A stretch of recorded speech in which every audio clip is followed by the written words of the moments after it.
Namoonni baay'een gizee ala ba'anii kokkolfanii keessi isaanii gammachuudhaan waan guutan kan namatti fakkaatu baay'ee keenyatu jira. Keessattuu immoo yeroo baay'ee miidiyaa kanarratti baanee kan boonyu baay'een keenya shamarrani. Ashama harka fuunee kabajamtootaa fi daawwattootaa hordoftoota walee nageenyi koo kan jaalalaa fi kabajaa bakkaa fi haala lafa jirtanitti isiniif haa baay'atu jecha anis obboleettiin keessan bakkaa fi haala lafa jirutti waaqayyo galannaa ga'uu nagaa kootidha. Isinis akka nagaa fayyaa taatanii waaqayyo irraa abdii guddaan qaba. Egaa asamuuna kana viidiyoo hojjechaa jiru sababbiin natti hin tolleedha. Hundi keenya hin beekna ka biiziidha. Sinin jedha sumarraan illee warroonni soomarra jirtanii soomni sooma gaarii siniif haa ta'u warroonni musliimaa hiikaaf itti gahaa jirtu waaqayyoon rabbiin nama guyyaa sanii isin haa godhu jecha warroonni kiristaanat illee immoo sooma gaarii siniif haa godhu baatii tokkotu nu hafa jechuudha. Akkas sinin jedha kabajamtoota keenya nama soomee nagaan hiiku waaqayyo nu haa godhu nu haa gargaaru warroonni musliimas rabbiin guyyaa muraasa guyyaa xiqqishoofti kan immoo nagaadhaan namachi ga'u sin haa godhu sinin jecha.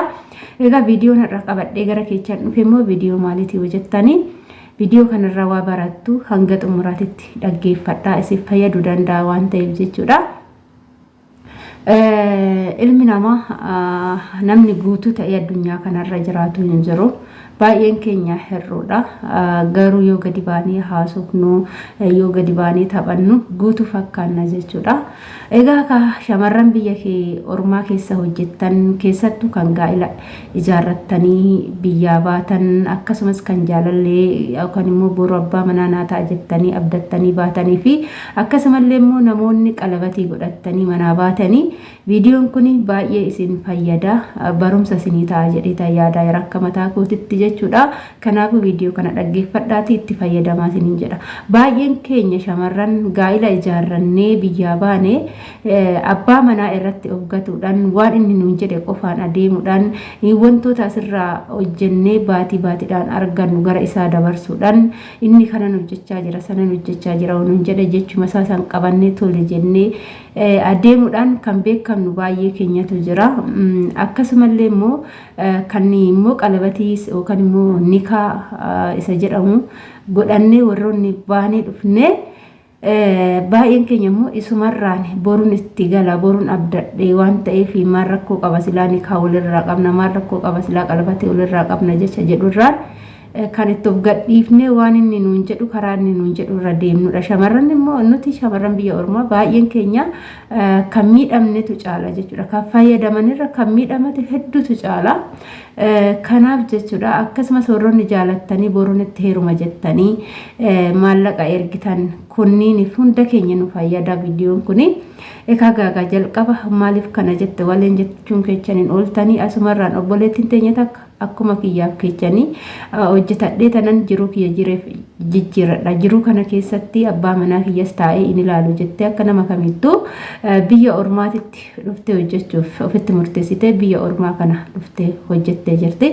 Waggaa shaniif biyya ormaa dadhabee beelaa dheebodhu osoo hin jedhiin mataa gadi qabattee ifannaa mana madaami hunduma isaa dandeechee waanuma hundaayyuu dandamattee waggaa shan guutuu hojjettee kabaay'een ilmi namaa kan isa barbaachisu mana jireenyaati. Shamarri biyya ormaa dhufte amma faashinii ta'ee jira. Shamarri mana ijaarti faashiniidha jechuudha kunikaa. Innaa ishiinis akka nama kamittuu immoo jireenya abbaa manaa isheetii fi jireenya ishii jijjiiruuf gadi jettee dandamattee ifannaa madaami hunduma guutumaan guutuutti dandeessee gadi jettee hojjettee jiruu ishii jijjiirtee hawwii ishii galmaan geechee mana isheetis ijaarrattee gaafa waggaa shan guutuu nagaa jireenyi biyya ormaa amma immoo dhala godhachuun qaba kan jedhu ofitti murteessitee gara biyya ishii galtee gara abbaa manaa isheetitti deebite jechuudha. Garuu wantoonni ishii eeggatee akka ishii yaadde san osoo hin taane faallaa ta'eetti dhufe. Innis maalidha? Akkuma ishiin galteen abbaan manaa ishii osoo hin turin dhukkuba tasaatiin qabame lubbuun isaa addunyaa kanarraa darbee jechuudha. Oduma saniin jirtu osuma gadda kanarra jirtu gadda kana keessa osoo hin darbin gadda kanaan osoo gochee jiraachaa jirtu ijoolleen lama as baatee achi baatee osoo isheen hin beekin dhuftee qabeenya abbaa keenya mana abbaa keenya gadi nu lakkisi kuni qabeenya abbaa keenyaati mana abbaa keenyaati jedhan. jedhanii jechuudha. Mee amma obboleettii teenya tana maaltu dhufe gadda lamatu dhufe jechuudha. Kana jechuun immoo bakka kanatti of eeggannoo wanti nama barbaachisu yeroo wanta tokko yoo godhanii guutumaan guututti maqaa abbaa manaa ofii qofaan gochuun yaada dogonguraati. Manas yoo ijaartan yookaan maqaa isaatiif maqaa keetiin olirratti malee maqaa isaa qofaa ijaarsifattanii gaafa wanti akkanaa isinitti dhufe maalidha lafti gadi isin fudhattu waan isin fudhatu bakka dhattan wallaaltu. Amma isheen dhufanii qabeenya abbaa keenya jedhanii jiru. Namni kuni qabeenyi kun maqaa isaa qofaan jira kan ishii irra hin jiru. Mee kana amma garamitti murtaa'a? Inna wanta akkanaatitu jira jechuudha. Wanta akkanaa kun odoo isin mudatiin duratti wanta godhan beekuun dirqama ilma namaati. Viidiyoon kun barumsa guddaadha kan isiniif ta'u. Anillee akka obboleettii yarraa hubadhetti baay'ee anaaf barumsa naaf ta'e asumarraa isinii qoodaa jira jechuudha. Tokkoffaa irratti biyya ormaa yoo dhuftanii hojjettan shamarri gaa'ela keessa jiraattanii gaa'ela san keessa baatanii dhuftanii mana yoo kan bittan ta'e lafa yoo kan bittan ta'e yoo danda'ame maqaa keessaniin dhuunfaa keessaniin gara maatiitiin yoo akkasiin hin danda'amne ta'e immoo maqaa abbaa manaatii fi maqaa keessaniin bitamuu qaba malee maqaa isaa qofaan bitamee innumti qofti akka barbaadetti ashkarakkaree akka barbaade gochuu hin qabu. Kanaafuu wanta kanarraa of eeggannoodhaan haala kanaan godhachuu qabdu. Warroonni immoo qalabatii godhattanii dhuftanii too qalabatii saniin isatti amantanii wanta hunda haa hojjetu jettanii manas yoo bittan maqaa isaatiin lafa yoo bittan maqaa isaatiin gootan kunis of eeggannoodha. Tokkoffaa irratti shamarri takka qalabatii godhattee dhufte jechuun heerumte jechuu miti jechuudha. Ganaadha jechuudha. Kanaaf yoo dandeechan karuma maatii keessaniitiin wanta hojjettanii fiddassa wanta dafqitanii fiddassan karuma maatii keessaniitiin godhadhaati. Gaafa galtanii gaa'ela godhattanii moo gaa'elaan gara lachuunuu maaragaan seeraan isin keetuma ta'a jechuudha. Garuu osoo atiin beekiin asii achi irratti ergitee kana godhi san godhi jettanii gaafa asii galtan jireenyi faallaa ta'ee isinitti dhufe gara itti seentan dhabdu jechuudha. Warroonni immoo jaalattanii jaalalleedha jettanii booruttan heeruma jettaniituma kanumaa tokko irraa hin qabne maallaqa irratti ergitanii isin immoo oduma ijaallaltanii osuma waan jaalallumaaf jettanii maallaqa irratti ergitan isin sirrii guddaa dogongortu jechuudha. Sababbiin isaa jaalalaan malee jaalalli maallaqaan miti. Yoo hojii ta'e inni hojjetee jireenya isaa jijjiiree si fuudhuu qaba malee ati isa jaaladheen jira jaalala isaati jettee jaalalati moo'adha jettanii waan hojjettan isaa isin jaalatee jiru san irratti hin ergina. Dhiirri bara kana osuma si wajjin haasa'u 10 jana jechuudha. 10 irraa maallaqa nyaachaa oola jechuudha. Dhiirri bara kana maallaqa nyaachuu baratee jira.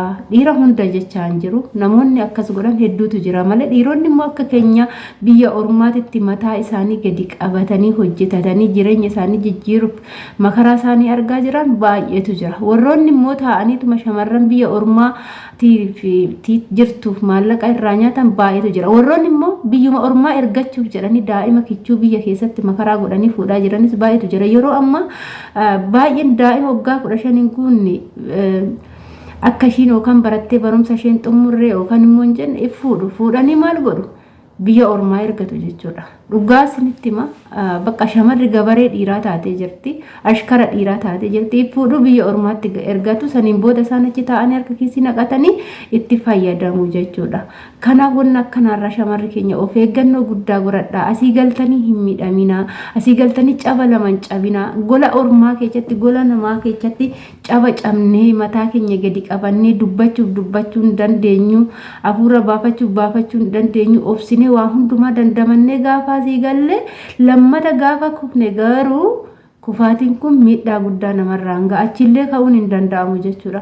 Maaliif amma qaamni seeliin qaama keenya nyaatamee dhumeera biyya ormaatitti ganama kaan hojiidha guyyaan hojiidha galgalli hojiidha sa'aatii 24 hojiidha kana keessa sa'aatii 24 keessatti yoo sa'aatii 6 boqonnaa qabaanne malee sa'aatiiwwan kuuwwan sa'aatuma hojiitiin darbu jechuudha. Akkanatti jireenya gadadoo kanaan hojjenneetoo jireenya keenya jijjiirree gaafa hin galle gara hin beekamneen inni achi taa'ee kanan hojjechaadha sanan hojjechaadha dubartii kan olii gadi oofu ta'ee dubartii biraarraa ilmoo kan uummatu yoo ta'e ilmoo sun dhuftee qabeenya ati biyya ormaatitti guggubattee hojjettee xaartee dafqa kee gadi naxxee fidde yoo ta'e gaafa inni ba'i keechaa gadi qabeenya abbaa hootiti gaafa namaan jedhu maaltu namatti dhaga'ama gana isheen qabeenya mashiin biyya ormaatti gubattee fidde kana gana gara seeraa deemtee seeranuu yookaan seerrisinuu yommuu ijoollee isaati waan ta'eef muruufii danda'a jechuudha. Kana wanna kanarraa dursaa itti yaadanii waan gochuu qabnu godhuudha malee maallaquma arganneef dhiiruma ta'eef dhiira sanitti erginee jireenya keenya balleessuu hin qabnu sinin jechuu jaaladha. Kana jechuun kiyyammoo abbaa manaa keechan dhiisaa guutumaan guututu sinin jechuu sun ta'an wanta godhamuu qabu hundumaa maqaa isaatii fi maqaa keechaniin gochuu qabdu malee maquma isaatiin gootanii booda rakkootti of hin gatiinaa sinin jechuu barbaadanii warroonni immoo qalabatiidhaan dhuftan akkuma dura dubbachuu yaaletti gaafa galtan olitti makattu malee innis kophaasaa yaa hojjetu isinis atis kophaa kee hojjedhu jira inni ati jaalattee jirtu sun immoo koongumaa isarratti maallaqa ergus hin barbaachisu yoo inni kan si fedhu ta'e seera jiruun akka aadaa biyya keessatti shamara tokko dhiirri tokko fuudhuu danda'uun akka aadaa naannoo keetiin seera si kadhatee gaafa si fuudhee haadha manaa si godhatee gara biyya ormaatti si ergate si haa gaafatu malee har'a kan hojjettu kana feetu maatii keetii goote feetuu fi keetii goote si gaafachuu hin qabu biyya ormaa maatillee hojjettee kana siin jechuu hin danda'u sababbiin isaa kana maatii keetitu si ergate yaada jaalattee jirta malee jechuudha. Kana siniin jedha kabajamtootaaf daawwattoota hordoftoota walee viidiyoo kiyya ana sumarraa nan goolaba jalqabaa kaatanii hanga xumuraa warroonni wajjin dhuftan ulfaadha galatoomaa.